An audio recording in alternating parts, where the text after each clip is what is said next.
Alright guys, so not too much going on this weekend. Just doing a little bit of cleaning with my daughter Maddie. So after a little bit of driving around, I was able to get some really good data off of the sniper. So when the video's coming up, I'm going to show what I've done for tuning. And the leak has finally stopped. And no, it's not because it's out of fluid. So as I'm going around cleaning in here, I'm noticing little things like household wiring twist caps. That is totally not safe all throughout the truck. So over time, I'm going to be going through figuring out what the wires run to, if it's actually getting power. So that's why I got my multimeter.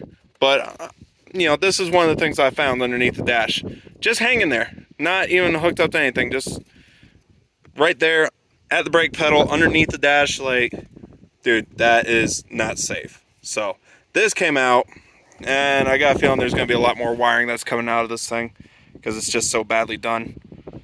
So yeah, I'm going to be busy with this thing for a little bit. Alright, so I do plan on fixing up a number of the things on this thing. First off, I'm going to get the interior fixed up.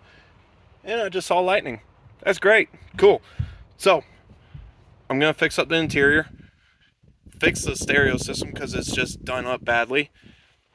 But honestly, there's one thing inside the truck I'm not sure whether or not I want to keep. I want to see what y'all think. So, keep it or trash it. I got a CB radio. I know it works. I've been able to reach out, grab some people, but where I'm sitting at currently, I can't really do that. But I'll definitely have to find a new spot to mount it because, well, that. Then the next thing I want to tackle is getting a proper bumper mounting kit for this. It's a 2nd gen Dodge with a 4th gen bumper, right?